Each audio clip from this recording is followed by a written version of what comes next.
this work with music performance anxiety is helping me understand that as well. But to actually live that life and to actually have to play in a concert, I have to really be living out the strategies that I'm recommending for others and use them and implement them and get better at using them. And that's something that has given me a whole new lease on performing. It gives me like a reason to want to improve constantly and to become as good as I can possibly be, because the more I do that, the more, that what I'm saying is true, and the more I can actually help other people. I can say, see, it worked for me for this reason. These strategies are actually effective. Hi, you're listening to Conversations with Musicians with Leah Roseman. Daniel Ramjattan is a phenomenal classical guitarist, and this episode features some of his performances, as well as many valuable insights in his work as a performance coach and educator, and from his reflections on the significant challenges he's overcome in his life and career. Like all my episodes, this is available on your favorite podcast player, a video on YouTube, and the transcript, all linked to my website, leahroseman.com. I'm an independent podcaster, and I need my listeners' help to keep the series going. The link to my Ko-fi page is in the description. I really value these long-form conversations that allow for depth, and you can use the detailed timestamps if you prefer to jump to any topics or musical selection. Hi, Daniel. Thanks so much for joining me today. Yeah, thanks for having me. It's really great being here. Yeah, it's a real honor. I've seen some of your other interviews with musicians as well, so it's really great to be on the podcast. It's something I've always wanted to be part of. So it's really great.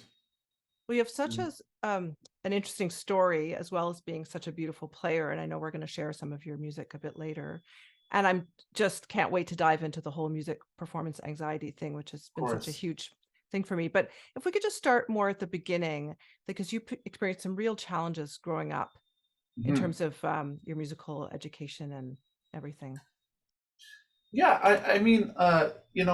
it's something that I don't usually talk about a lot. It's something that but I am very open about it when people ask. It's because I don't really want to be. Sometimes you have to camouflage. Sometimes you don't really want everybody to know how the barriers you experience, because they actually expect less of you.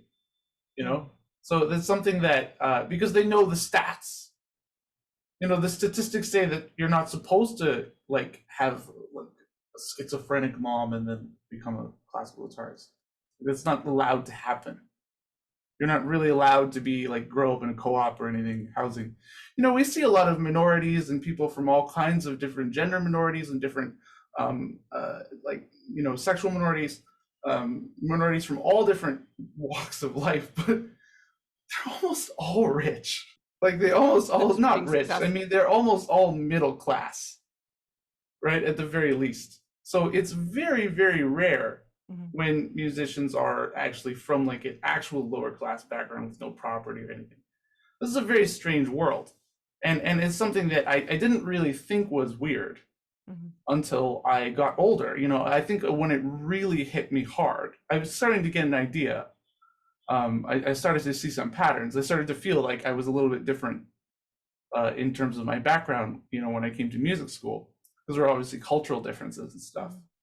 And one thing I noticed was when I went to the national music competition the first time and the second time, and I noticed that everyone there was fabulously wealthy from my perspective. This is how I used to see middle class people. I used to think they're really rich. That's how I used to think. So I didn't really understand that I was really as poor as I was, maybe when growing up. So I was really shocked by how wealthy everyone was and how much support they had. Their parents were they were being flown in to do the competition, which I was as well. So I afforded to go, and I noticed that they all had their parents there somehow. So don't you live in Nova Scotia? How is that even possible? It's there's no way my parents would be able to do that. So and they would have loved to.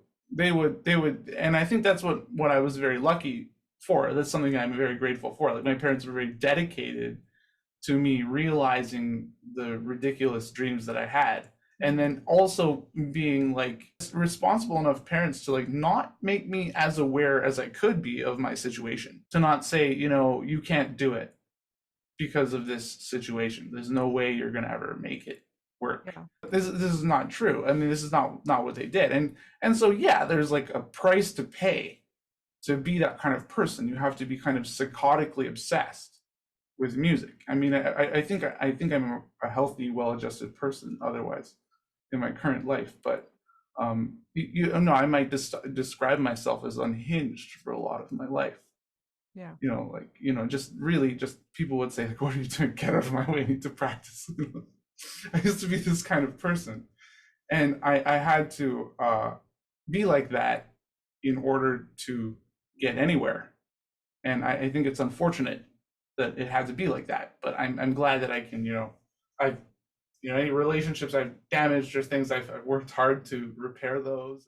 So your dad was an immigrant from Trinidad Tobago. Yes. Yes.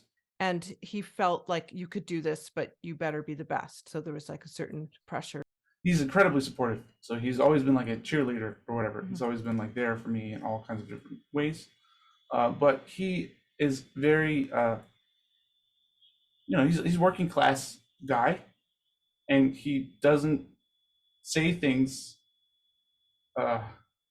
in diplomatic ways. So when I was younger, you know, I would do a concert, and or I'd play for something, and if I made a few mistakes or something, he'd be like, you know, a lot of expletives, you know, just like, what was that, you know? Just, you know, what are you doing? Like, come on, don't you actually want to do this? Like, what are you doing? Do you realize what you have to do? You know, and I don't think he really knew what I had to do. Yeah. But I think he knew enough to know that, you know, I had to really try. I had to work a little harder than the other kids. I had to do things differently if I was going to get similar results. To be on par with them in terms of opportunities, I would have to work twice as hard. You know, so that's how he would. And everybody works hard. There's no people, very few people I've met that don't work hard in music. But I think it meant having to exclude other things from my life. It was just having to, you know, not let distractions affect me. So your dad, I was curious because Trinidad Tobago is a huge percentage of people from an Indian background. Was it like the indentured laborers that were brought over? Was it part of that colonial?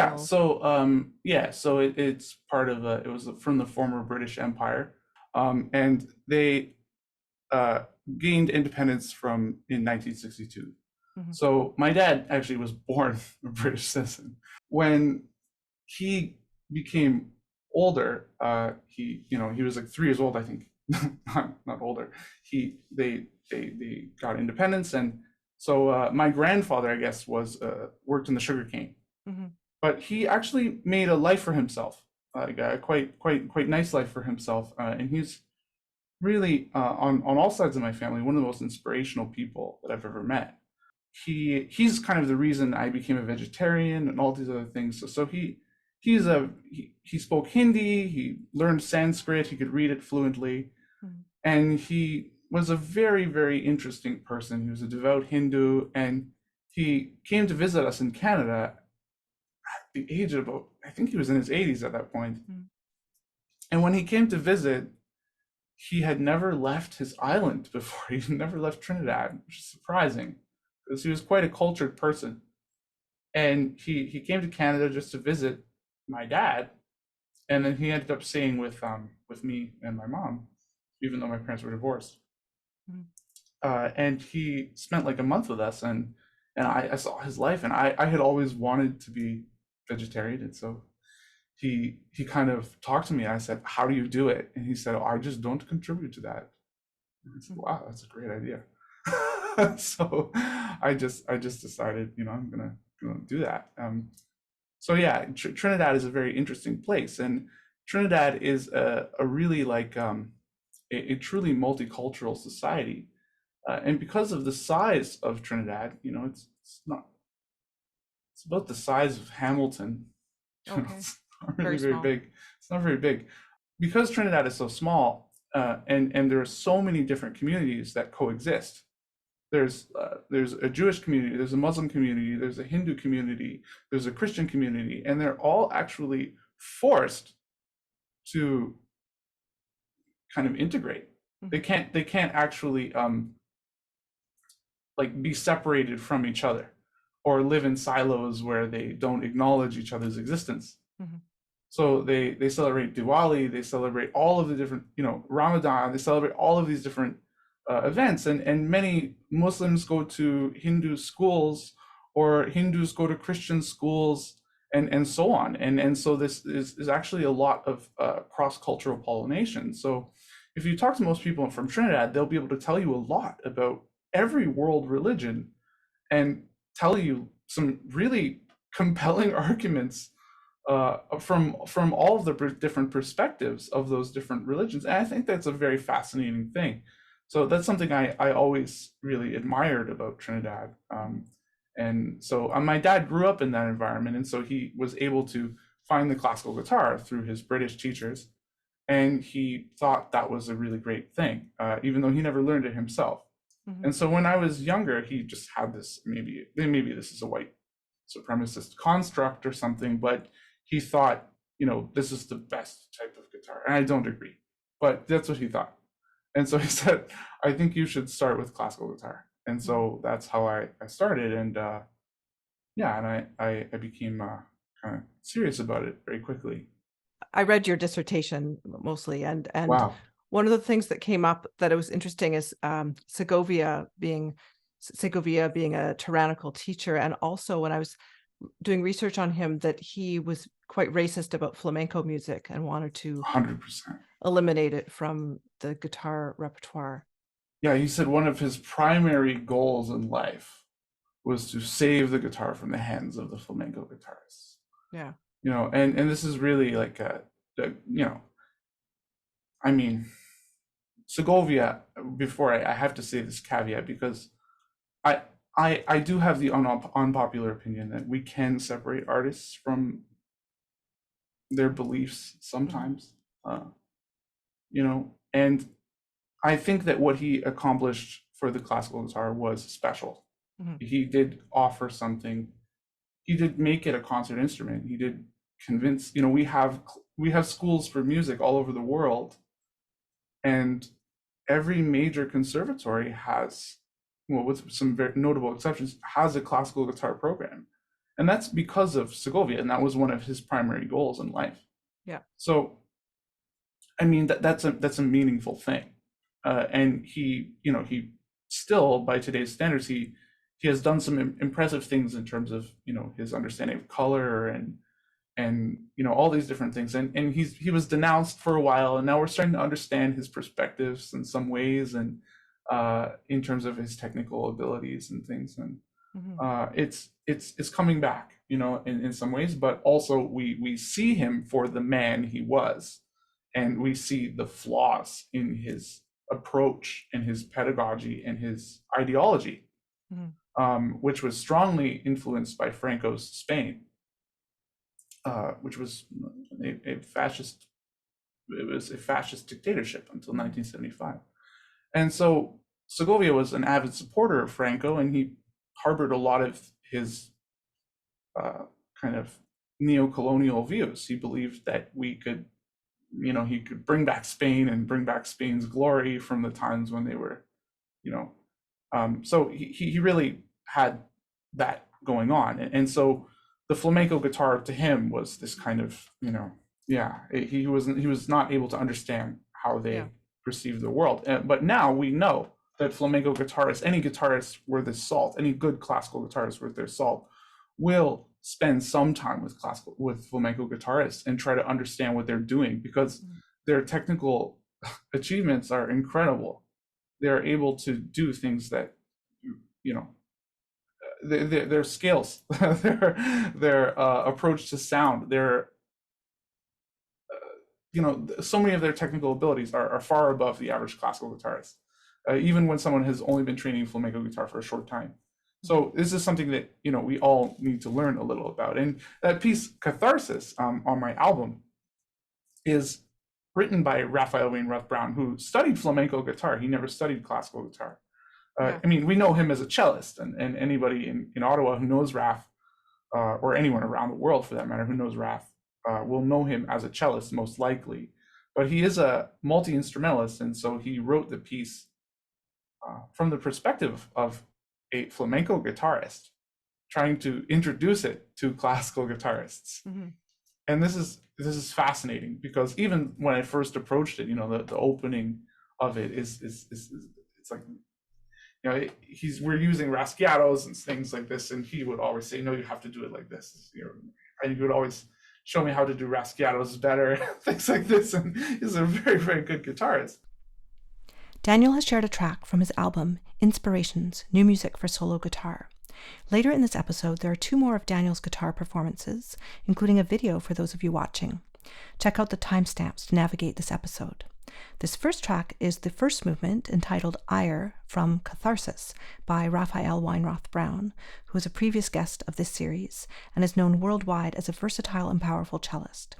Raph has written that, quote, Catharsis was written in late 2012 at the request of my friend François Bergeron. It is a highly virtuosic piece that incorporates elements from progressive metal, flamenco, and Middle Eastern music. Thematically, it deals with transcending inner struggles and moving beyond past trauma and loss. Ire is pure anger. It is reactive and fiery.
Just a quick break from the episode. I'm an independent podcaster who does all the many jobs required to produce this series, and there are a lot of costs I bear as well. Please consider either buying me a virtual coffee as a tip or becoming a monthly supporter starting at $3 Canadian, which is close to $2 US or €2, and getting access to unique perks. The link is in the description. Now back to the episode. With not a lot of training in flamenco guitar comparatively, but he's a brilliant guitarist as a result of his flamenco training. And this is something I've noticed. I've had to study with flamenco guitarists as well for short periods of time and learn from them as well. So, it's really antithetical to the way Segovia used to see things. Yeah. He would say that, this pollination should be forbidden, but we have so much to learn from them. And in fact, classical guitarists do have a lot to offer flamenco guitar as well. And you see people like Vicente Amigo taking ideas from classical guitarists and trying to polish their sound in certain ways to get certain effects. Not because they're trying to correct their sound, but because the kind of polished, warm sound that you get from classical guitar is not always heard in flamenco guitar. So bringing that into flamenco has benefited flamenco guitar. Bringing the technical expertise of flamenco into classical guitar has made classical guitar technique expand and reach new heights. And so we have something to learn from everyone. We have something to learn from prog metal. We have something to learn from every single discipline possible. So yeah. And I think Segovia was kind of not ready in his time for that. He was afraid of the electric guitar. He didn't even know how to respond to it when, his protege, John Williams, openly embraced the classical guitar and started a rock band called Sky, which he used to tour with. So it's very interesting to see how the world has changed since Segovia's time. You said when John Williams embraced the classical guitar, you meant to say when he embraced the electric guitar? I said, when he embraced the electric guitar. No, not a lot of people know this, actually. Many diehard classical guitarists don't know about John Williams, the guitarist, not to be confused with the film composer. Not a lot of people know about Sky, which was his side project that he created. I think it was amazing that John Williams, he told the world, because he was at such a high level as a guitarist that no one could deny him. He was able to say, I can do multiple things. I can be a versatile musician. I can try to communicate with every single type of musician and try to understand something from everyone and bring that into my playing. And I think that was really amazing. Yeah. Let's just talk about Julian Bream for a minute, because the Leo Brouwer Sonata, we're going to share a movement of, it was dedicated to Julian Bream. Yes, the late Julian Bream. We lost him during the pandemic. Yeah. But this was written in 1990, so he would have still. Yes. So Leo Brouwer wrote this for Julian Bream a long time ago, and actually Julian Bream didn't record it for a bit after that. I haven't really listened to Julian Bream's recording of it because it's very hard to find. But it's become a kind of staple of the guitar repertoire, this piece. It was just called the Brouwer Sonata for a while. And now Brouwer has written 6 sonatas for guitar, and they're all incredible. But this is the one that is probably the most popular of his sonatas as a result of being the first. And so I really wanted to record this for many years. I first studied it in my master's, and I wanted to bring it back. And so I contacted Drew Henderson, and who was the producer for my album. He did the audio engineering for it. And he's a great videographer as well. So he recorded this in the Church of St. Mary Magdalene, and was very excited to play it. It was amazing. This piece was something that I have been playing for many years, but stopped playing for a while and then brought back. And recently this summer, I went to Trinidad and Tobago, which I was mentioning earlier.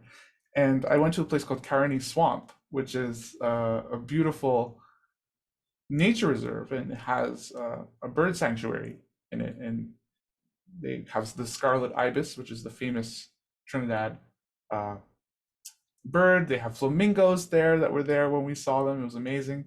They have all these different beautiful birds, and I was so fascinated by the calls that they make and the sounds that I was hearing in that part of the Caribbean, which is just so much different than the kind of sounds you would hear in the forest in Canada. Mm-hmm. And I realized, of course, Leo Brouwer is from Cuba. This is the Caribbean. Mm-hmm. This is not really that far away from the world that he would naturally hear. And this music suddenly made so much more sense to me. Mm-hmm. The different bird the different motifs in it are really just bird calls.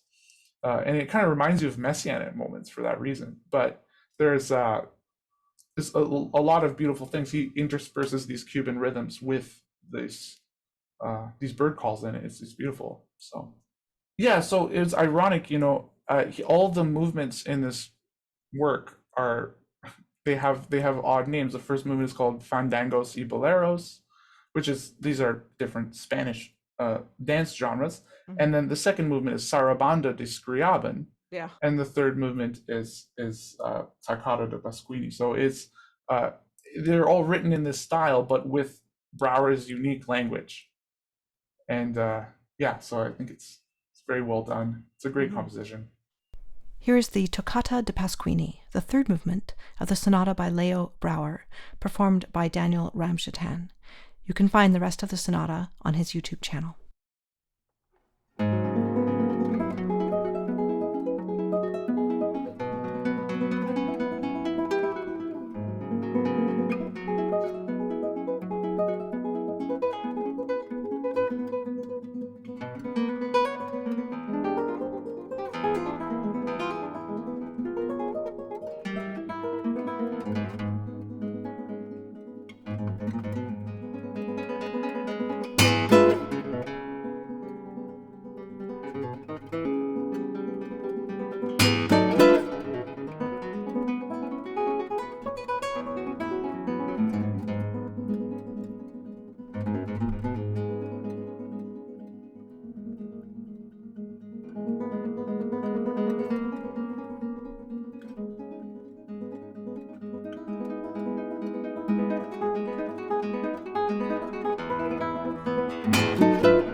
And he's endorsed your recording, I noticed it said. Yes, his manager contacted me the other day and said, yeah, we want to congratulate you on what you're doing, but also you should let us know when you're doing this because of copyright things. And so I was glad they authorized the recording. Yeah, that's excellent. Officially. Maybe we should delve into your dissertation and your research on performance anxiety. I was in some of the books you referenced, I had read quite a few of them in my quest to get but deal with my performance anxiety. So actually, Madeline Bruser is going to be a guest very soon on this series as well. I believe I have her book just sitting on my shelf. Yeah.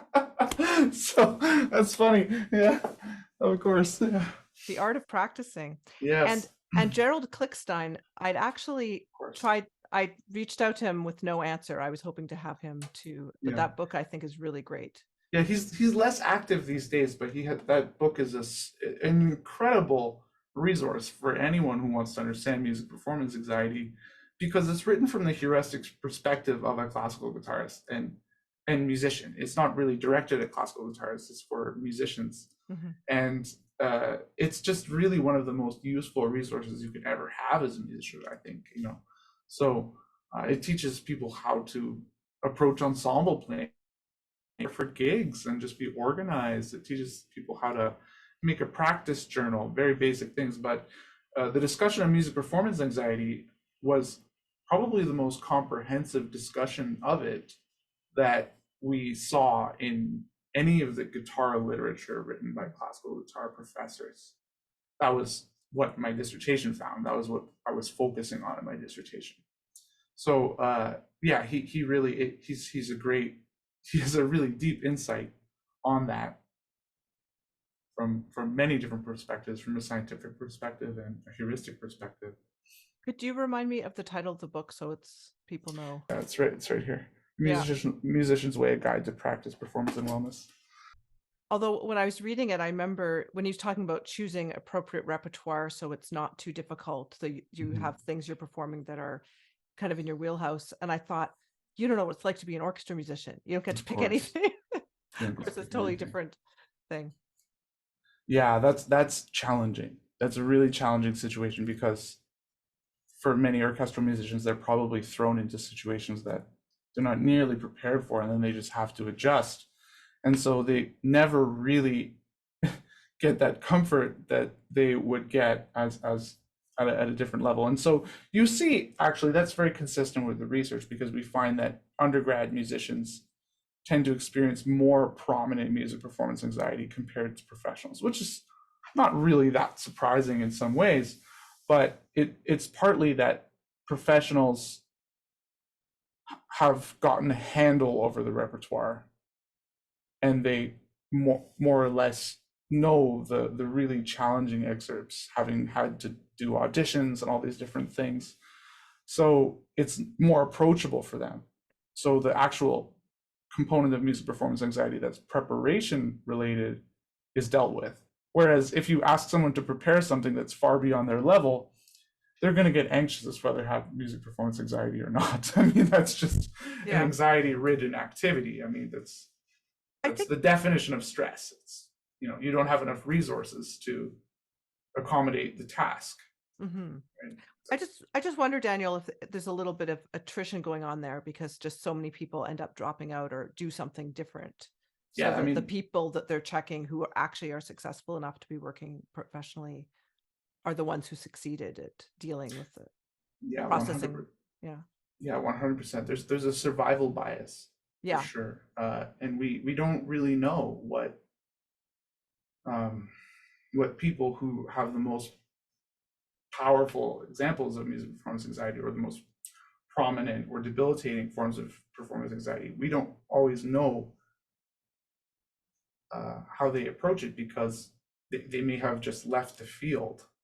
And yeah, it's a scary thing to think about, actually. Mm-hmm. And So I think it's a prevention problem. I think in that perspective, I don't really believe that anyone can. I don't believe it's like a syndrome that you acquire from the air, and then suddenly it becomes worse, like general anxiety. I don't think it's the same kind of thing. It's a specific task related thing. yeah. So if music performance anxiety manifests, it's, in my opinion, preventable. Mm-hmm.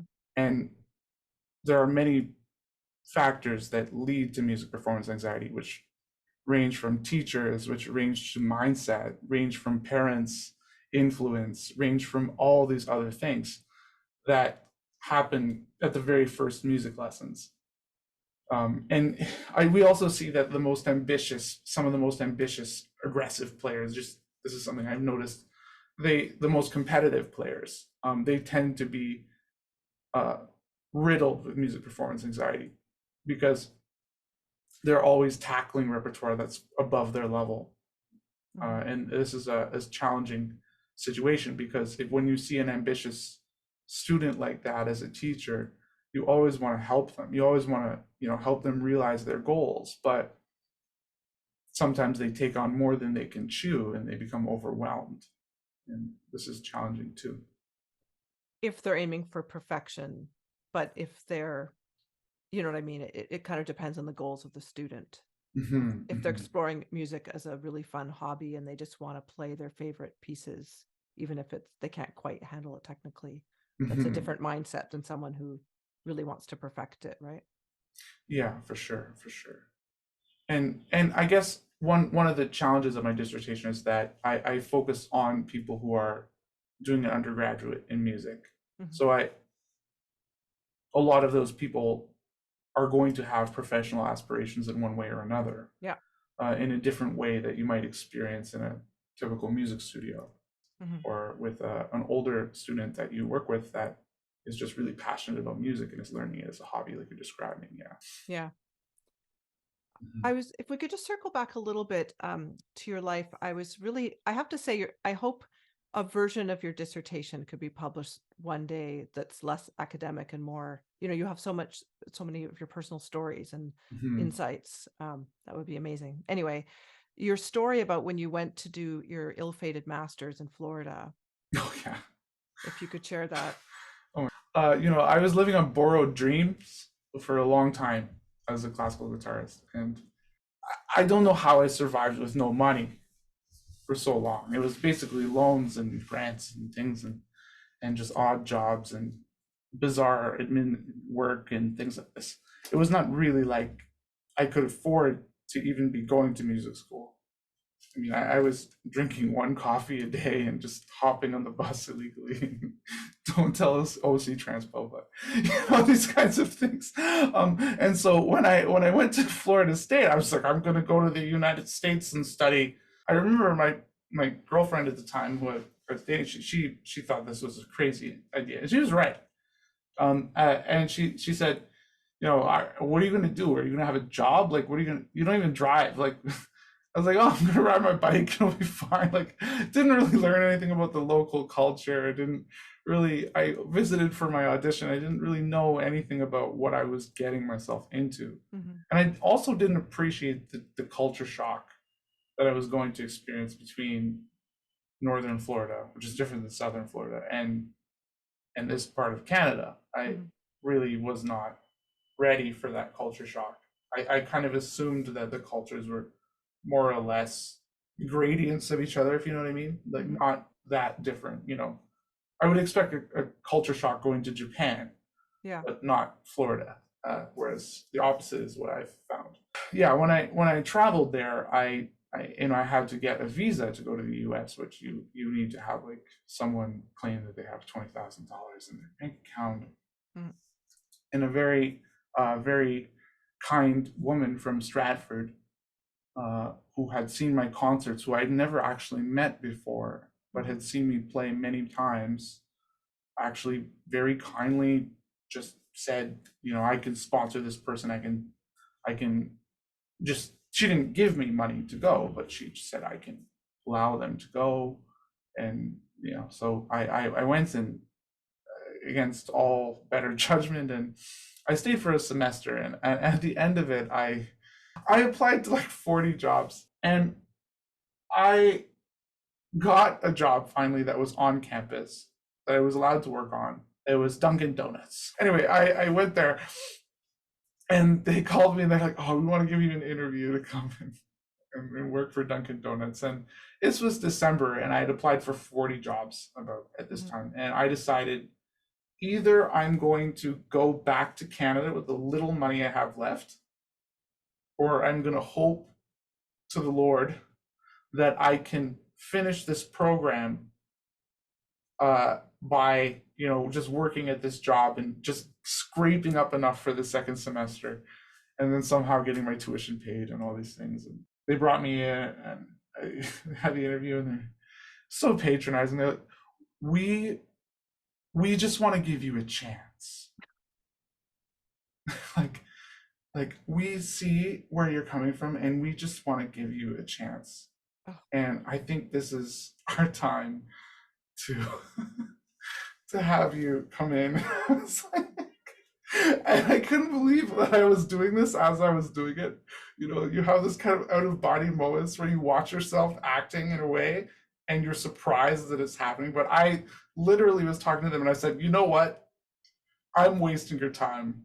I don't want to be here. I don't want this job. No part of me wants to be in this state. I don't need to be in this country. Like life doesn't have to be this hard. I can start over and pick up the pieces and keep going, and I don't need to be here. And they're like, what? And I was like, no, I don't want the job. And I just walked away. And then I made up my mind then. It really clarified my decision. And I just took that money that I had. I got on a plane, came back to Canada after the first semester. And then I stayed in Stratford for 8 months, did some admin work there, had a very confusing time, did some concerts. And then I came back to Ottawa during my master's and started again with Patrick Roux, who is a great teacher. I had a TA-ship there, and I had a lot of opportunities that I wouldn't have because I went there. I received this Nalini Pereira scholarship, which was fantastic, and it allowed me to go to Italy and study with one of the greatest guitarists that's ever lived, Lorenzo Micheli, and follow him around in Italy and in Austria. And this was an amazing experience that I don't think I would have had if I went to Florida State, which is a great school for music. I mean, we're one of the greatest schools for classical guitar that's ever existed. I mean, and my teacher there, Bruce Holtzman, I mean, I had a very, very close connection with him. He was, I was I still feel very close to him. He's influenced me in ways that I'm still unwrapping in a positive way. Yeah, it would have been great to stay with him, but I think life had other plans for me. And I think that it worked out once I was willing to accept that. Yeah. And I was interested to read that when you first went back, you were just busking, and that helped break down some of your anxiety because it didn't have to be so perfect.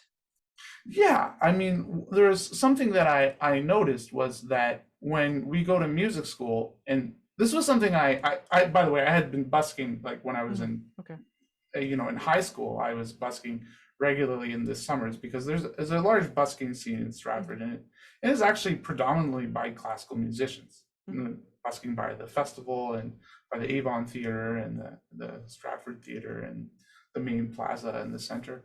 And so I was doing that, and I had been very accustomed to that. So all these very difficult pieces that I was playing, I was able to run them multiple times for captive audiences. Some of them were more paying attention than others, and and this experience, I don't think it refined my playing by any stretch, and I think that was the drawback of it. It really kind of made that more difficult. Mm-hmm. But it allowed me to get to a point where I could just play through large amounts of repertoire and become very, very comfortable with being on stage in front of other people for long periods of time. And I would do this, I got a lot of hours in, everyone has to do this at one point. I found, like, it was a really funny story in the book Outliers by Malcolm Gladwell. He talks about the Beatles. Mm-hmm. And when the Beatles were first playing gigs, they apparently were not very good by anyone's account. And they were eventually got this very strange gig at a strip club, and they had to play for 8 hours, multiple times per week. They had to do 8-hour gigs. I couldn't imagine this today. And playing together. And so they would have to kind of whip all this music together. And a lot of times they were improvising together, making songs on the spot, and things like this. And eventually they became so good that, of course, the rest is history, right? And I mean, I'm not comparing myself to that, but I think that was like a nice moment in my life where I was able to rediscover this challenging repertoire that I had spent all this time learning. And of course, the difference between me in high school and the person I was after my undergrad was vastly different, especially after my training with Bruce Holtzman. So I was actually had a certain level of refinement in my playing at this point, I thought. And so I was playing pieces like the Bach Chaconne and playing, the Mertz Elegy, and many pieces that I still play in concert today, and playing those for an audience of, just people going to the theater.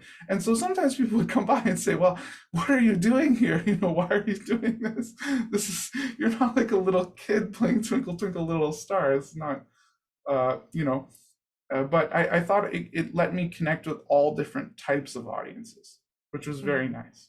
I didn't have to connect with the typical classical music audience that we see, which is comprised almost exclusively of performers and other players or former music students, and just enthusiasts of classical music, people who are already, very knowledgeable about the repertoire and very engaged with it and really love it. And so I was able to, deal with working class people who had no knowledge of classical music and be able to talk to them and have a regular conversation with them and just share that with them. And I found that the music truly is universal. They respond differently to the pieces that we consider great, like the Bach Chaconne. I mean, I find that, I used to play that after parties. I would go to have a party and people come over to my place after in the middle of the night, and I just play the Bach Chaconne for them. And this is not something I would normally do in any other place. But during that time, and I learned a lot about myself, and I learned a lot about the way I wanted to approach music and how I wanted to connect with people. And so bringing that forward into a place where I am returning again to playing predominantly in these refined settings or whatever, I find that I have a different perspective on it. And I find that I can prevent myself from succumbing to pretentiousness and the kind of barriers and gatekeeping that I often see happening in the field in the worst scenarios. So yeah, I think sometimes people don't realize there's a great variety of musicians who busk. And I remember when I was in high school and I was playing some solo Bach actually here in Ottawa, and this man came up to me. I think he interrupted me and he said, I don't know if you realize how good you are. You shouldn't be doing this. I said, well, I'm just earning some money, and if you want to listen. And he said, no, but you should go into music, as a profession. I said, well, that's the idea.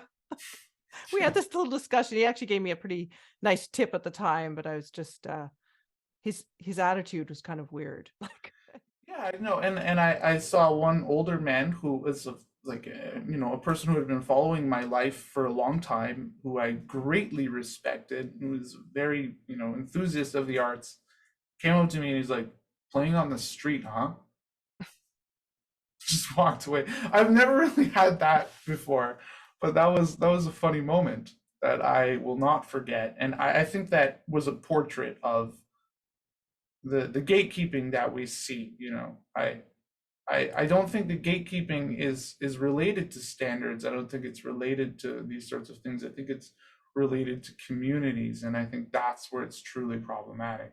Mm-hmm. It's when one community silos itself off from the rest and refuses to communicate with the others, and I think it fosters resentment and miscommunication and a lot of divisiveness that you wouldn't see otherwise. I have found that some of the most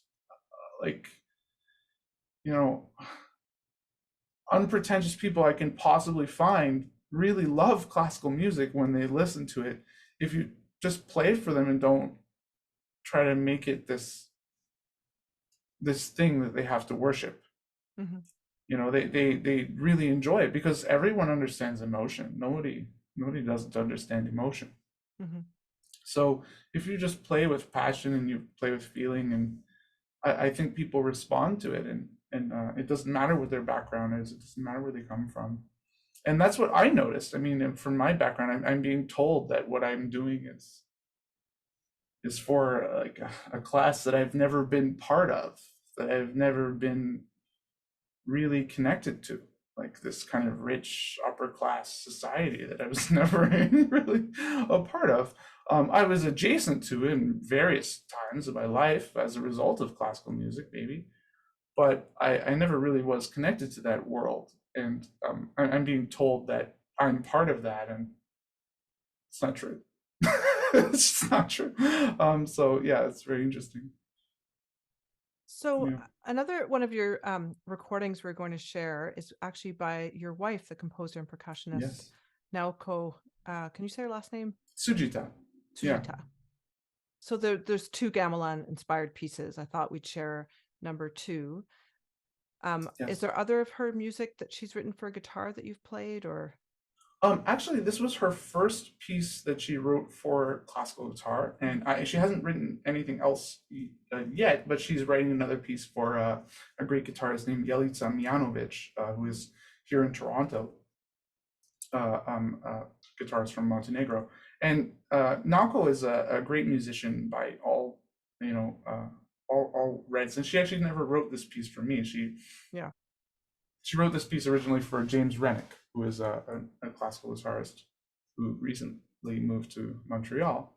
And when she wrote this piece, it was part of the Class Acts guitar workshop, which was organized by the Canadian Music Center. Mm-hmm.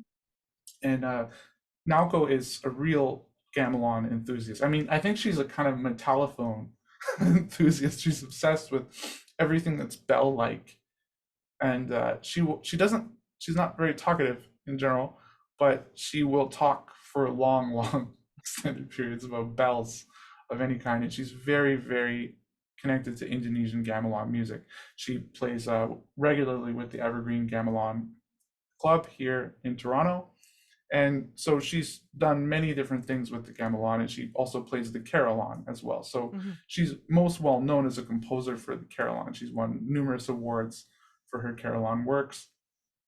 And so, the Carillon is so connected to the guitar in its orchestration. A lot of music from guitar is surprising as news to me, is actually played by Carillonists. Okay. So they take our repertoire and they play it, which is fascinating to me. And this is also true of marimba, which is her instrument, where she really has become a kind of virtuoso in that instrument.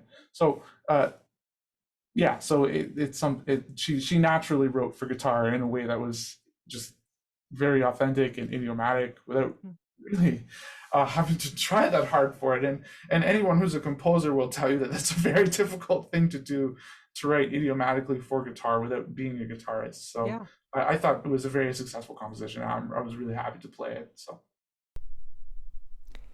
here is Gamelan Suite, the second movement, by Naoko Tsujita, performed by Daniel Ramjattan from his album Inspirations.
I saw some videos of Yeah. her Carillon-ing, and it occurs to me some of the listeners may not know what a Carillon is. Yes. It maybe you could explain it. Yeah, many classical musicians don't know what a carillon is. In fact, the truth is, the reason I know what a carillon is because of Naoko.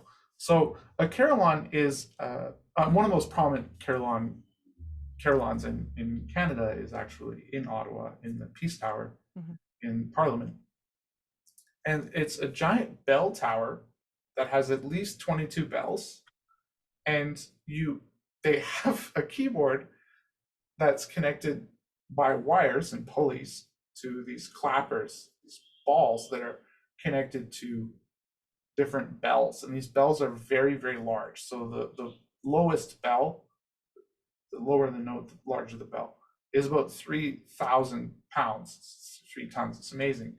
So she just plays these with her feet and her hands. So she plays it like a keyboard, but she can also play with her feet for the lower notes, like an organ. And so they have these kind of broomstick-like appendages that come out, and you actually have to play them with your fist. Yeah, they're punching down. Right? Yeah, exactly, because you have to press hard enough to make this giant bell ring. So, and it's interesting because there's dynamic considerations. Not all bells are tuned the same. Some of them are actually tuned like as low as a minor third below concert pitch. So it's very confusing to listen to, and as a player, and when you're performing on the inside, like, you know, she goes inside a giant bell tower, she has to climb a long winding staircase up a tower and then walk across a plank. It's very Hitchcock vibes when you see what she's doing, and then she walks across and plays this giant instrument, and you know, it's amazing to see. A lot of people don't really realize that they're hearing the carillon, and a human is playing it. It's not actually a computer or anything.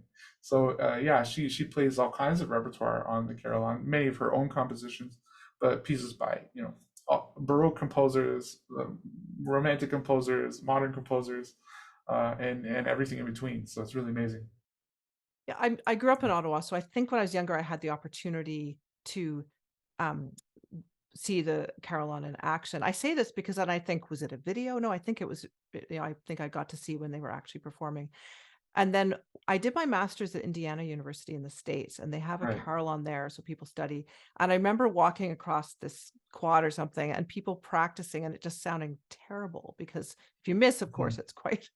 So it's just, instead of the polished version I had heard, you know, Peace Tower is like this, you know, cacophonous, someone actually practicing the Carillon. Right. Funny. And she has ring time regularly, because where we live here in Toronto, just by fortune, honestly, I have no idea how, we live right in the middle of the two main carillons in Toronto, which is, it's amazing that Toronto has 3 carillons. One is sponsored by Budweiser, ironically, and then there's one in Metropolitan United Church, just south of here, and just north of here there's the one in the Soldiers Tower at the University of Toronto.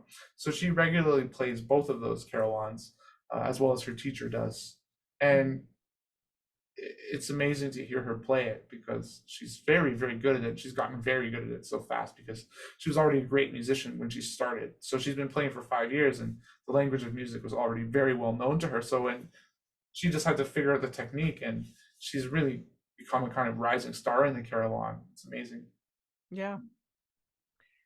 So maybe we could go back to performance anxiety. There was a couple of little things that I read in your dissertation that I found super interesting, and they were sort of side notes of other people's research. One of them was that people who took beta blockers habitually experienced more pain in terms of like injury, you know, because maybe they're sort of wound. Like, I was kind of curious, because if you're on beta blockers, which we should explain what those are, because non-musicians may not realize, it's like a heart drug that some people take at low dosages so that they don't get the physical manifestations of nerves. You probably can explain it better than that. Yeah. So it's exactly, I mean, I don't need to add to that explanation. That was great. And so so the relationship to pain is probably not direct or causal. I think the situation in that study is identifying a core problem with beta blockers. And again, I don't advocate for beta blockers, but I don't advocate against them either. I do performance coaching with people. And if they take them, I don't tell them not to. I don't tell them to. I would never tell someone to take them, but I would never tell someone to stop either. So it's really a hard debate on what the best thing to do is. And what we notice with beta blockers is that the problem with them, and the one that is most often cited, is that they interfere with exposure. Now, many musicians will tell me very quickly, well, it doesn't matter. I don't need to be exposed to anxiety. I'm anxious enough. You don't need to train me to like fix this problem. I got bigger things to worry about. I got way too much rep to learn. I don't have time to be dealing with this. Fair. Like, honestly, fair.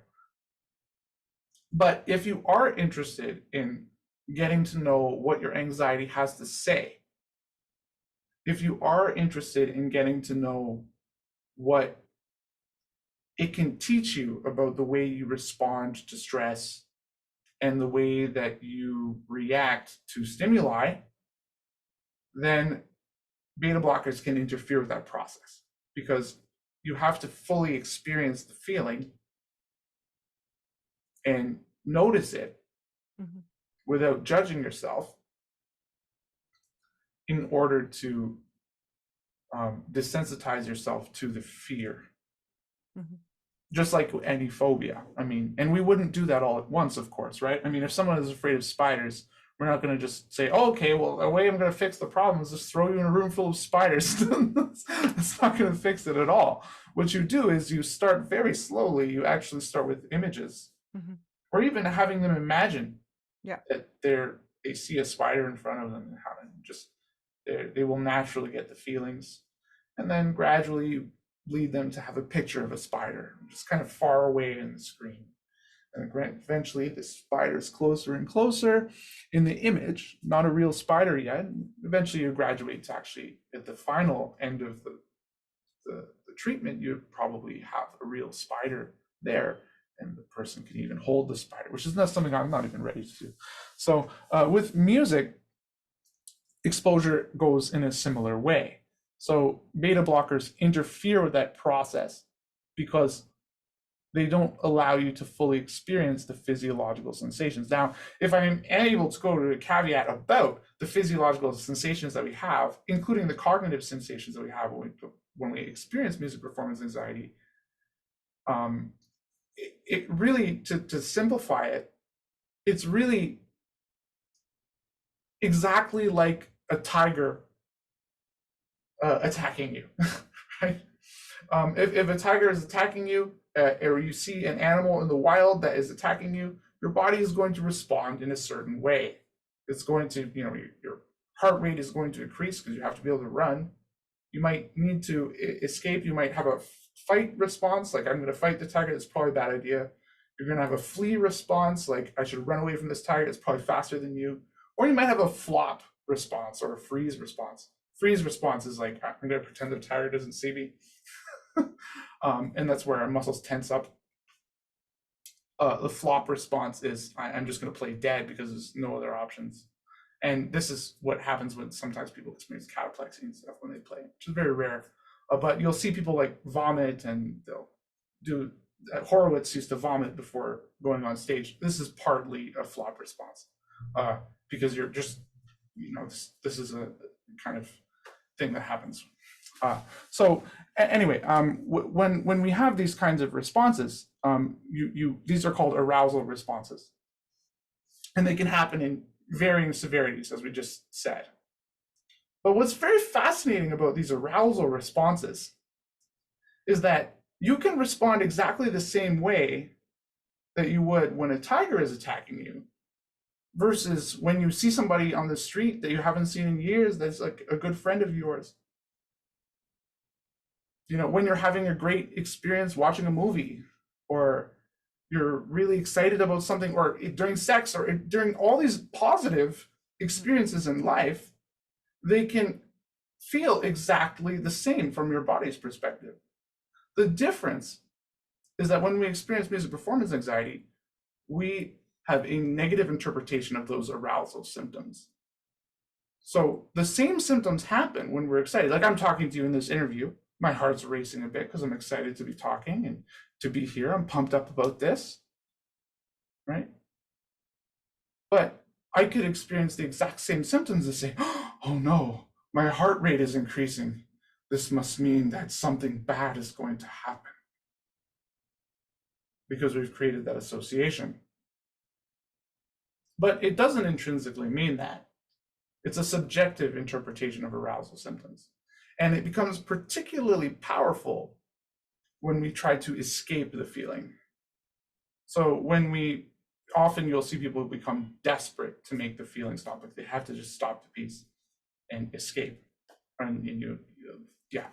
So this kind of thing is a very powerful example of us trying to escape that feeling. And when we avoid feelings, the irony is that they tend to come back stronger. Mm-hmm. And when we accept them and we name them and we get to know them with dispassionate curiosity, we don't always extinguish the symptoms, because remember, it's not really good or bad that my heart rate is increasing or that I'm sweating or that I have cold hands or whatever. It's not intrinsically bad. It's an experience that I'm having. Eventually, you get to a point where those things don't go away, but you become accustomed to them and they no longer impair performance. Yeah. Which is hard. It's hard to ask someone to do that, right? And that's why I say it's totally fair when people decide to take beta blockers. I mean, this is a long process, and sometimes it gets worse before it gets better. And if someone is not willing to go through that process, it's a terrible idea to try to throw them into it. Mm-hmm. So if someone decides to use those strategies to help themselves, well, all the power to them, but that is the caveat, that is the challenge, that is the long-term problem that you invite when you don't allow exposure to take place. Mm-hmm. And you may not even come into contact with, all of the different factors that have led to you caring so much about music, some of which are great and positive and meaningful. Music's been around for longer than we've had very basic things in life. It's been around for 40,000 years, long before math or science or any of these things that we care so much about. Music is older than everything. So I was curious to ask you about improvisation, because you'd written that it's more recent for you, which it is for me as well. And it has also helped me with my performance anxiety. I often improvise like on stage when the orchestra is warming up. I'll actually be improvising instead of playing what we're about to play, and it calms me down quite a bit. Excellent. Yeah. Well, improvisation is to put it very simply, kind of extension of the flexibility that seems to help people so much with managing music performance anxiety. Mm-hmm. In terms of general wellness and well-being and all these different characteristics that we associate with mental health, having mental health, cognitive flexibility is one of those powerful things that we can develop in our life. And improvising is an inherently flexible activity because you're constantly changing variables and adapting to them in real time. That's a very exciting thing. It's also a very terrible thing to do if you don't have much flexibility or you don't have the resources available to become more flexible in the moment. So it's not something that you would throw someone into if they've never done it before right away.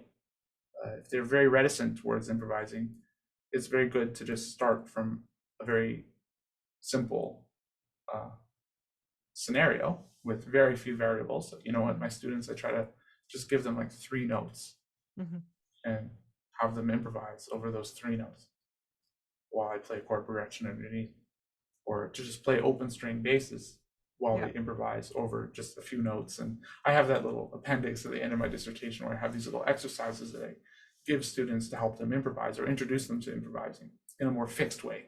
Yeah. But free improvising is allowing you to let go of all of that and actually to let your conditioning just come through, because you've been influenced by so many different musicians and so many different techniques and different things that you've experienced, that the sound just comes out, and it's a really beautiful thing.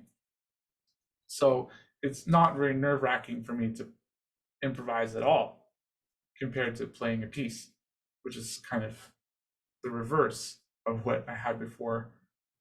So when I was younger, I started improvising when I was busking, actually, because sometimes I just run out of repertoire. I didn't want to repeat it constantly. So I found that after a while, I got better at it as I kept doing it. Isn't that fascinating? I hadn't fully understood at that point that the more you practice something, the better you get at it. I didn't really integrate that concept deeply when I was in high school. So once it started to come together, I realized, wow, it's not really a gift that people have. It's something that you practice, and it's actually something that, well, it's something that is more or less intrinsically done from the time you're a child.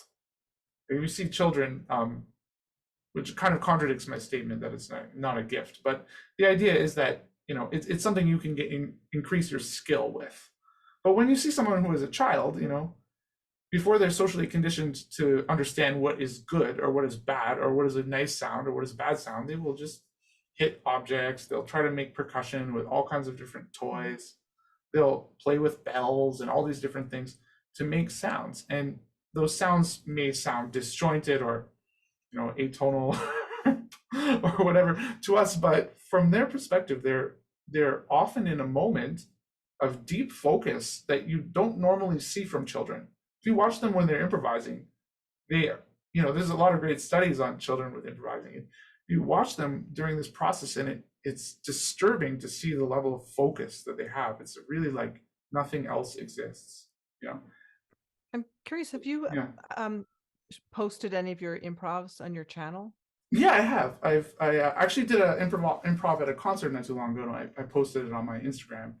And I thought it was actually better than a lot of the program. I had a lot more fun with it sometimes because, I'm able to do things that I have been experimenting with, because I often, I don't invent techniques, but I come up with ideas that, I haven't seen in compositions or in compositions that I've made, because when you spend enough time improvising, you will come up with idiomatic concepts that are unique. Yeah. Right? The task is different. The stress is, you have to be in a special place. And I think that's another thing that I've learned, which goes against that whole busking story that I was telling before. It's just this idea that, you have to choose very closely and very carefully when you decide to play for people. And this is kind of challenging for some people. Some people, you would say the opposite to them. They over prepare and they don't show their work to anyone. This is not good. I used to be kind of the person who was the very opposite of that. I would play for people under any circumstance and have bad experiences, and then be surprised why I had bad experiences. So I'm very, very proprietary about when I choose when to play and these sorts of things now, because I think it's more valuable for me to have a good experience, because the more you have bad experiences, if you play or you're not prepared, then it sort of layers on you, Yeah. And so your confidence comes from having those good experiences. Yeah. And hopefully connecting with your audience. Exactly. Yeah. You don't want them to feel like you don't care, you're struggling. It's not good. So. Yeah. I think when I had my worst struggles was when I felt like I needed to block out the audience, rather than welcome in. And actually reading Madeline's book, The Art of Practicing, really helped me with that. Yeah, I used to think like I used to have like the fight mentality, like versus the fight flight mentality. I used to have more of the fight mentality. I need to destroy the audience. Like I need to, I had this very like hyper masculine kind of approach that was just like, I would go. I still kind of am like this a little bit, but just I think of more of it like a gift. I prepare for the performance like it's a battle, but I try to say, I'm giving a gift to the audience. And I really like that analogy because the analogy goes very deep. If you say that something is a gift, it's like a child giving you a gift. You know, if your niece or whatever gives you a gift and they wrap it poorly and it's not really something you could ever use, maybe it's like a trinket that you'll never actually do anything with, you're not going to reject it when you receive it. You're going to actually be, oh, thank you, because you understand that they took time to prepare this for someone, and that's generally 90% of the time how an audience is going to respond to you. So, you know, that's how I prepare like a performance, like, you know, mentally. I just say, you know, I'm going to give a gift to people. I'm going to share something. This is the fruits of my labor. This is like the mental energy, spiritual energy that I'm putting into this. I want to share this with other people. But also, this is like a battle. You know, I could just get knocked out anytime. So it's like, you know, so anything can happen, and so I'm prepared for that as well. And so there's this kind of I find there's this kind of dual nature about me that way. And you're Buddhist. You're practicing Buddhist. Yes, very much. Yeah, I'm very and I mean it's a very core part of my life. And it informs basically everything I do to the deepest level. But yeah, I find that in my ignorance, I didn't think that attitude you have about preparing being a battle was very very Buddhist. Yeah. So okay, so like, you know, this is very interesting because, you know, the Buddha was a warrior. People don't really realize this. I mean, he was not a violent warrior, not a person who fought people. He was, of course, he trained as a general and in the military when he was, you know, younger, long before he went on his journey and became enlightened and so. But before all that, he was training in this way, and later in life, you know, he is approached by Mara, you know, before enlightenment or whatever, and you know, Mara like throws an army of demons at him, and Buddha dispels them he turns them all into flowers. He turns all their weapons into flowers, and so on. So he's described, you know, in the Buddhist literature over and over and over as the great conqueror, because he's conquered samsara. He's like conquered this idea of what, like this reality that we buy into, this reality of the self being paramount, and the reality of the self being this fixed construct that is a static entity that, you know, that we feel attached to, that we want to protect. And so, you know, for me, and I think that in all religions, we see this appear over and over and over. Like, I mean, in the Quran, you see this appear as well. Like this idea, like, of like, there's this, we don't use this word in this way, but like, I mean, when the prophet talks about the jihad, he talks about it. It's really like a battle, a holy war with yourself, because to actually train yourself to become a person who is disciplined in any sort of way, especially if you're doing something that society doesn't intrinsically reward with money or fame or, you know, material objects like music, right? If you're doing anything like that, if you're doing any kind of pursuit that people aren't paying you for, that is driven by your own intrinsic values, then you will encounter powerful resistance. And that resistance isn't some kind of outside devilish force, it's actually you. And so you have to, everything is a battle, you know. And I think that's how I've framed my life also. I think it's also just something it's a working class mentality that a lot of people don't understand, and I think that's fine. But the idea is that, you know, when I was a kid, like, I remember, like, my dad freaked out when I told him I was a musician. I talked about this in my dissertation in this brief moment, but my dad said to me, he's like, you want to be a musician? Like, what's wrong with you? You have to be a doctor. Because I was good at school and academics and stuff and math and all these different things. And so he was like, why don't you become a doctor? Like, I don't understand. He's like, you know, and I said, he who goes into battle expecting to live will surely die. You know, he who goes into battle expecting to die will surely live. And I found this to be true, you know. I found this to be true. You know, if you feel like your back is to the wall, that's when you're most powerful. horrible things could happen, of course, but when your back is to the wall, you have special powers. When you really you don't have one foot in the door and one foot out. You have no other options available to you. There's no backup plans. This is when you are powerful, right? And so if you go into a performance and you say, I'm stepping onto that stage and that is it, right? I'm ready for anything. Like I could be destroyed by this performance. I'm ready for it. Like I'm ready for the worst case scenario. I'm ready for the best. I'm ready for everything in between. I'm ready for it, like hit me with all you got, you come in with that. It's a very powerful thing.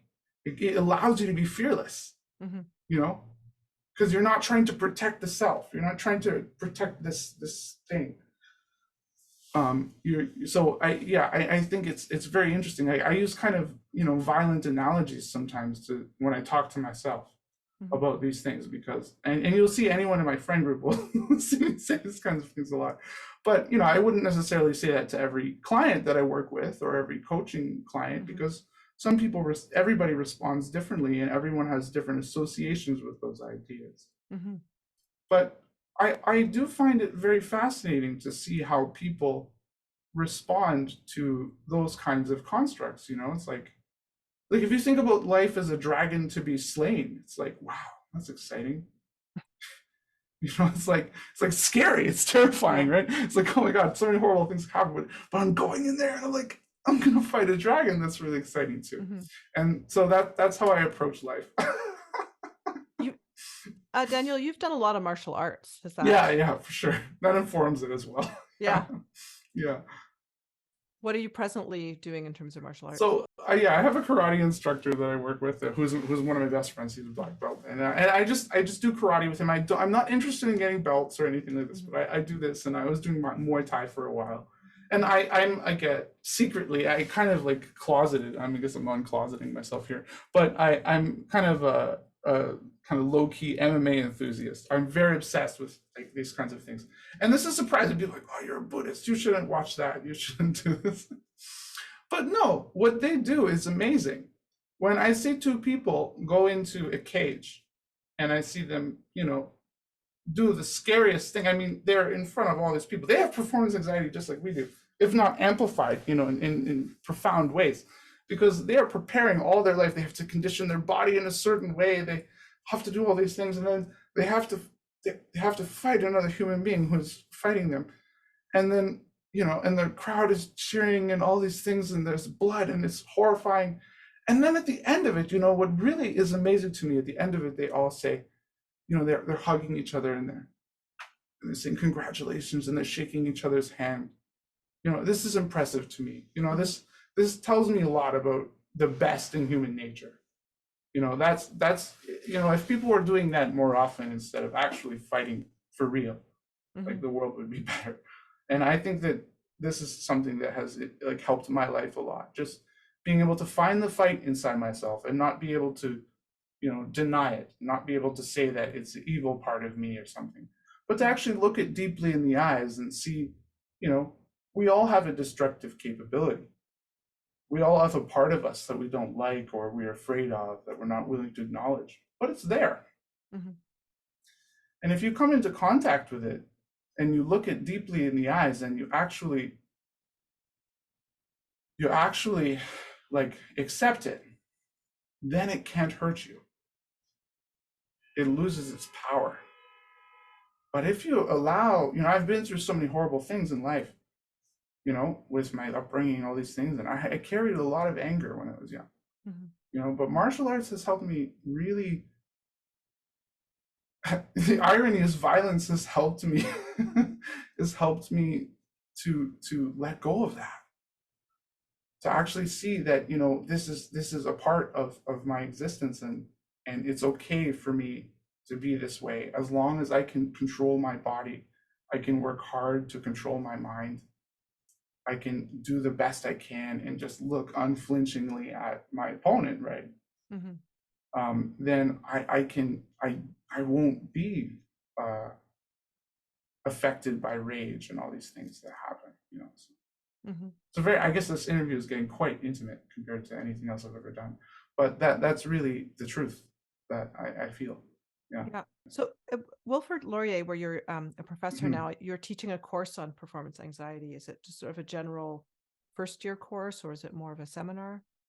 So actually, it was completed last fall, and it was a third-year course. So it was a very scientific kind of based class, and it was a very challenging thing to design because I designed the syllabus myself, and I was very fortunate to have the administration approve it and be on board with something so challenging. I'm not really aware of how challenging it would be to do this, because we're working with people's vulnerabilities, we're working with people's deepest fears in some ways, right? And, I mean, the fear of rejection and humiliation is a core fear. It's not something that is all animals have this.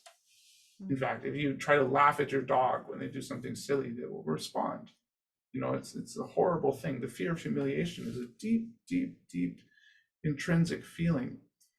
So, when you work with people's vulnerabilities, you have to be very sensitive to the way they respond to stress. It's a very challenging thing. What was very challenging about the class was that every single person was from a different background, a different sector of the music program. So we had some people in performance, some people in community music, some people in music therapy and education and all those other things. And that's what made it very challenging, because I initially designed the class for performance majors. And I didn't realize that not all students had preparation to actually had really performed for people before. So I wanted the class to be very hands-on. I didn't want the class to just be me talking and no doing, no actual engaging with the experience of performing. So on the Tuesday, we had a lecture on a different topic every week, and it was progressive. And then on the Thursdays, we would perform for each other and then talk about what we experienced. And it was really amazing, because it is truly a universal phenomenon. We don't really find people who go into a performance and they feel nothing, and they just have this stone cold confidence. Even when people seem like they're going into flow or all these different things, these arousal symptoms are universal, right?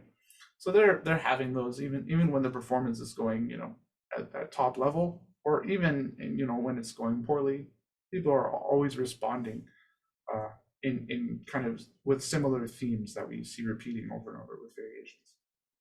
And it was really nice to watch how people evolved throughout the class, because I saw a lot of really powerful transformations that shocked me. That I saw people start to understand what confidence means and actually become more confident when they were doing this. And it was really, really a pleasure to see that happen. It was a big class too. I mean, I remember the administration was like, yeah, you have this course, it's going to be great. And I'm like, oh, that's wonderful. And then registration comes by, and then a few weeks later, I contacted him. I was like, oh, do you know if anyone signed up for this course? Because I'm not sure how it was advertised or something. Like, yeah, it's full. There's 50 people. Okay, get ready. I was like, okay, good. So clearly there is a huge demand for this information. And I have noticed that because I've done lectures at all the major universities in Canada, except for maybe UBC. And I have noticed that people just really, really respond to it. They immediately respond to my proposals. It's pretty shocking at the kind of response that I've been getting, and what that tells me, because I'm not saying anything especially profound compared to my peers in the field of music performance anxiety. I'm talking about it generally in these lectures as a general topic.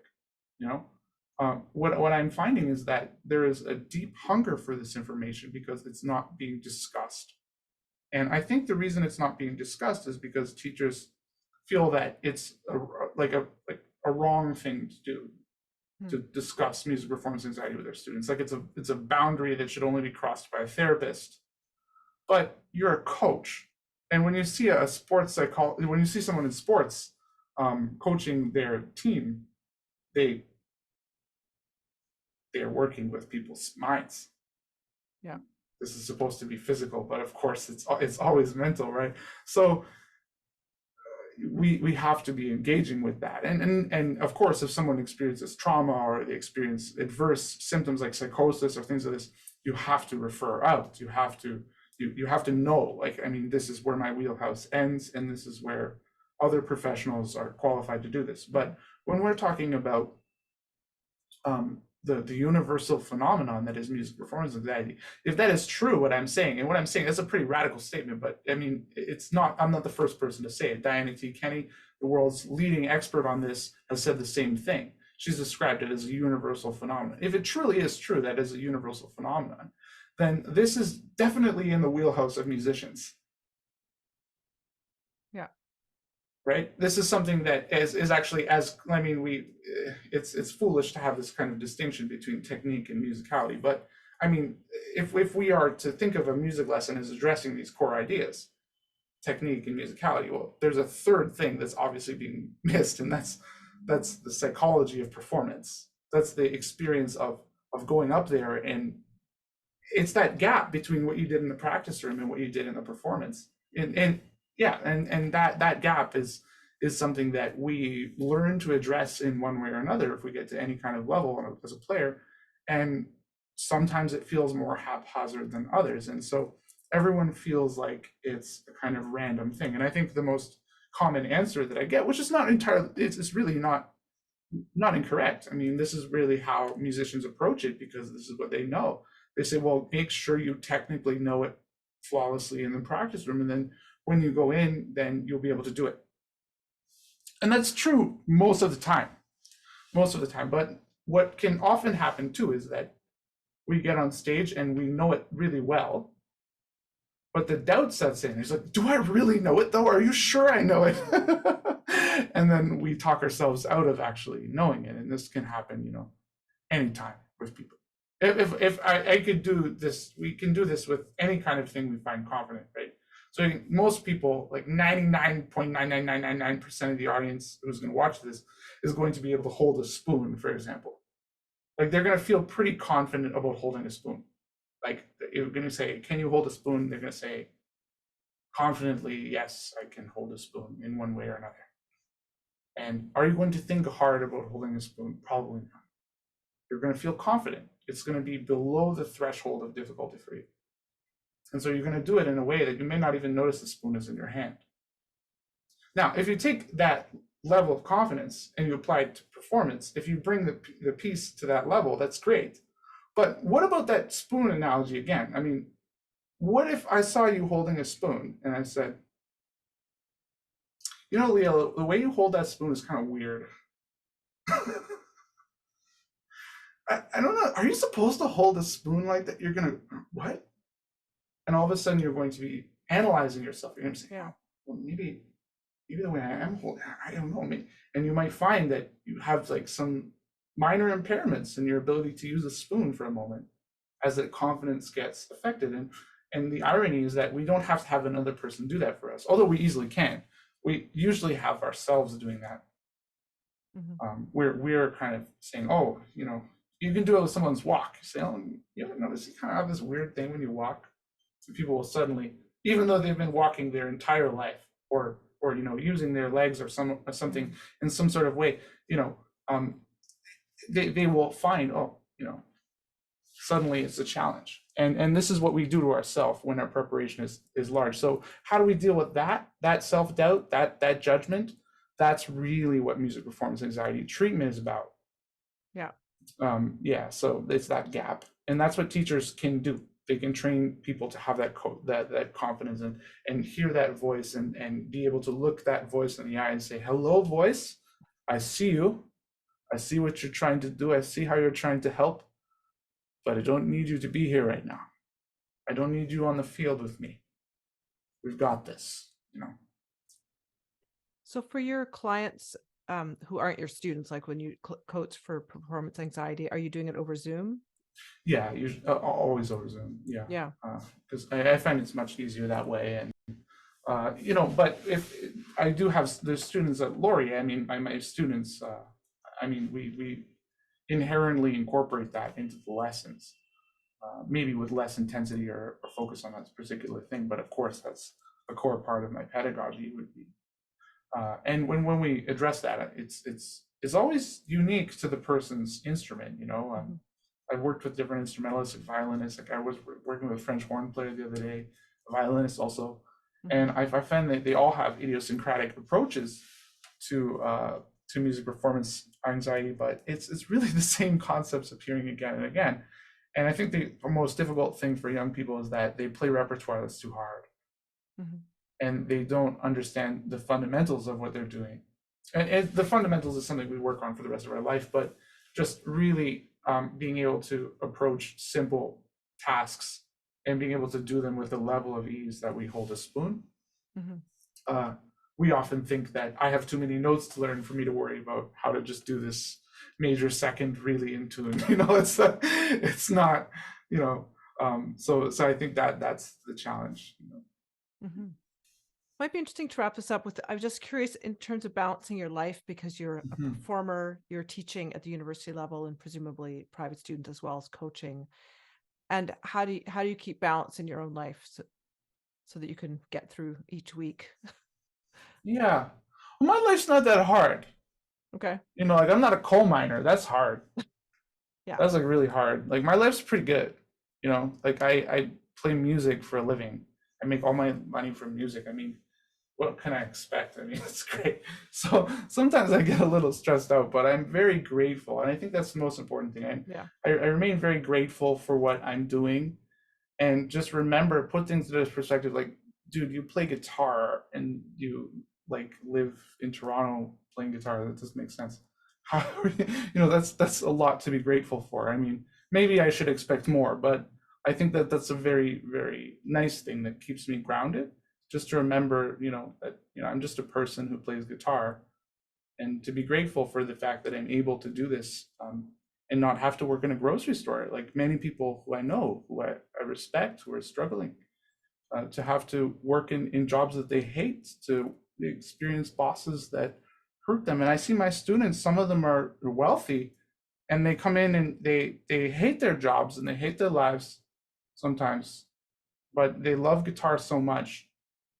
And to be able to just do this, I think it's easy to find balance when I put that into perspective. I don't always remember this, but when I do, it's very useful. So another thing I find that is very helpful is to see my life as an arrow. I can't do too many things at once, but if I see everything in my life as serving one singular purpose, then I find that that's easier. I mean, like everything in my life is driven by the ethics that I've learned from Buddhism.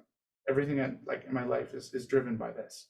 And so if that's the arrow, then music is just a vehicle for me to help understand compassion for others. This work with music performance anxiety is helping me understand that as well. And it's given me a whole new lease on life for performing, because I mean, if I'm saying all of these things, I can talk all I want as an academic, right? It's very easy to be an academic because you don't have to, do it. But to actually live that life and to actually have to play in a concert, I have to really be living out the strategies that I'm recommending for others and use them and implement them and get better at using them.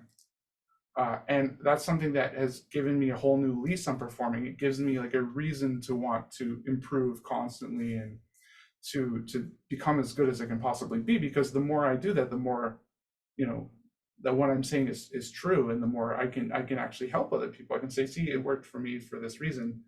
These strategies are actually effective. So that has really helped me a lot to find balance.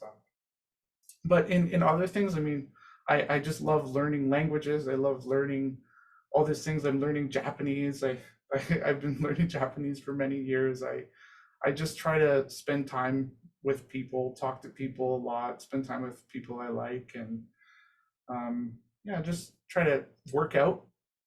I find that the fitness has helped me a lot. in terms of managing myself. If I make my life purposely hard in my workout, then like life itself is not that bad. So that's another way I find balance. If I can describe that as balance.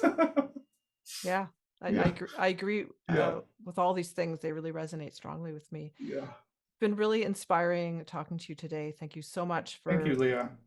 Your perspectives and also sharing your music, which will be a beautiful part of the Thank you so much. Yeah, it was really an honor to be a part of this podcast.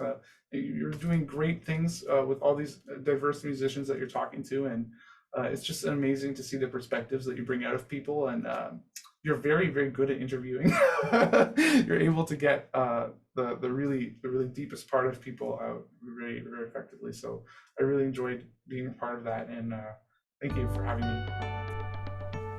I hope you enjoyed this week's episode. Thanks for following the series on your favorite podcast player and sharing your favorite episodes with your friends, all of which help find new listeners. I have lots more episodes coming in this season 3 with a fascinating diversity of musicians and their stories and music. I'm an independent podcaster who does all the many jobs required to produce this series, and there are a lot of costs I bear as well. Please consider either buying me a virtual coffee as a tip or becoming a monthly supporter starting at $3 Canadian. The link is in the description. Have a great week.